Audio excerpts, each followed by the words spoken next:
Yes. We've escaped, if you can't tell, because we had to get a little bit of that Florida sunshine. Yeah, and we're not the only ones who escaped. Yesterday, the Royal Flush girls hosted a little volleyball tournament here at the Seminole Hard Rock pool. Then last night, there was a player appreciation party. So everybody got to come out and enjoy the nice pool here. Yeah, we even got to go to the party, which was awesome. We saw how nice the pool was, heard that this was the happening place to be once you busted out of the tournament, and thought, no one's going to be here before 12 p.m., so we'll sneak in a little sun and then go. Right, then start work. But, as tends to be the case with me and with Sun, you're going to need a little skin protection. You're going to need a lot of skin protection. Heaps, which is why we're calling today's show SPF 433 with Jess and BJ. It's a big old number. Yeah, one bigger than I'd like it to be, honestly, but that 432 and under wasn't available. Yeah, the bookie nailed the over-under on the field size for this event. We didn't think he was going to hit it. He picked 432 players. Day one, when we started play, we had 200 and something. By the end of day one, 406. Still didn't seem likely. Then he set the line as 18 and a half for how many would register overnight. We got 27, and that was enough to put us to 433 total. Breaking the bookies' lines on both sides, double victory for me, and a damn nice turnout for this event. And can we also just give props to the bookie? Who says sports betting's not a skill game? Yeah, really great turnout. Everybody's having a blast, and all I'm hearing so far is that it is going to be even bigger next year because people want to come back, they want to bring their friends. Yes. But before we get thinking about Season 10, Seminole Hard Rock Showdown, let's talk a little more about Season 9 and what happened over the course of Day 2, all right, and what we can expect today on Day 3. We have a lot of chicks here. Chicks, pool, Florida, what's not to love about this place? Of the... How many players left? 145 players left. 145 players left. We believe about there are seven women left in the field. Which begs the question, we're playing down to the money today, 45 players. How many of these women are going to make the money?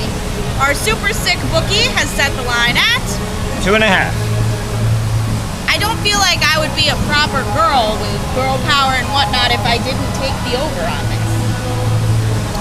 Kind of right there with you. I think we got some strong women in the field. I think they're gonna...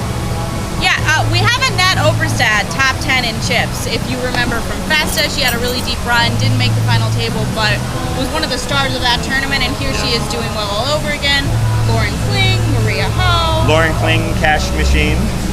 She has cashed in most of the WPT events that she has played. I did when I was doing my tally kind of say, well, Lauren's gonna make the money, and Annette will probably make the money, so... Lots of girls. I feel good about we'll get at least 3 in the money. We'll know at the end of the day. Yeah, we'll get back to you. Annette's top 10 in chips. Some of the other players that are up there with big stacks, Mike Beasley, Randy Dorfman in the top 20, didn't really make much movement from where he started the day. Our day 1 chip leader, yeah. Day 2 chip leader, Todd Terry. Todd Terry was kind of neck and neck with Mike Beasley for a while, but Beasley lost a big pot as Terry made a big gain late in the day. His big gain, he knocked out 2 players in one hand. Another hand earlier in the day, he flopped a straight, and this guy made a big old all-in move with aces, and he was right there waiting to pick him off. So he ended up on top with 296,000.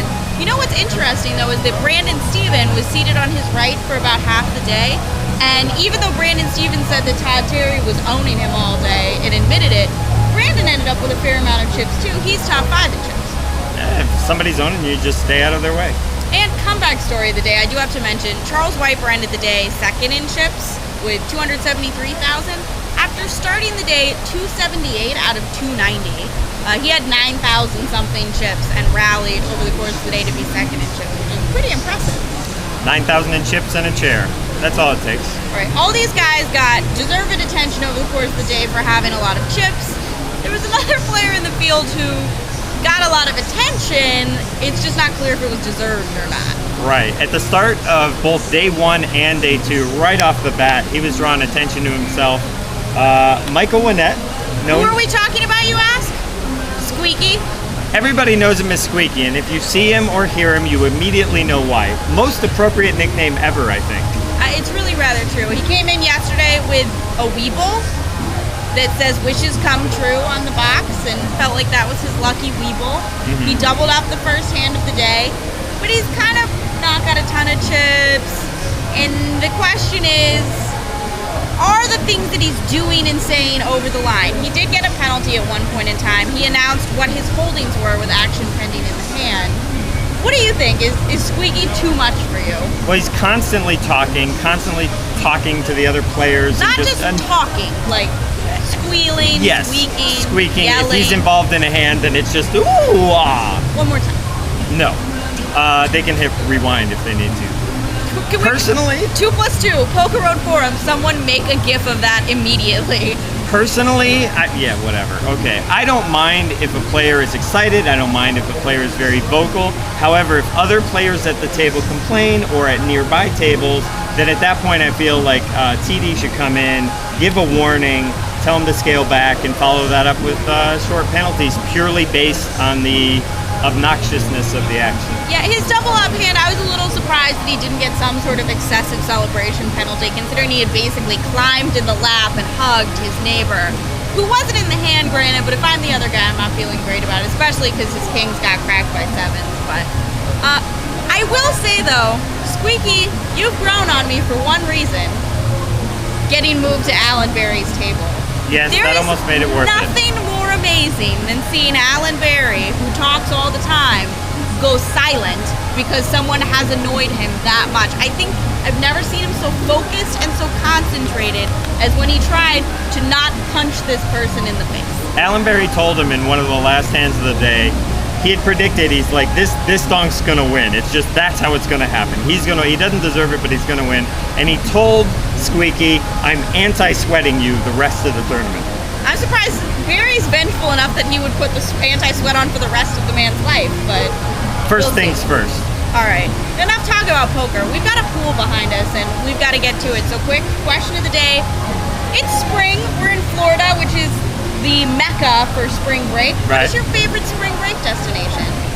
In high school, we always went to the Florida Panhandle, like Destin, Panama City. But I'm going to say spring training baseball.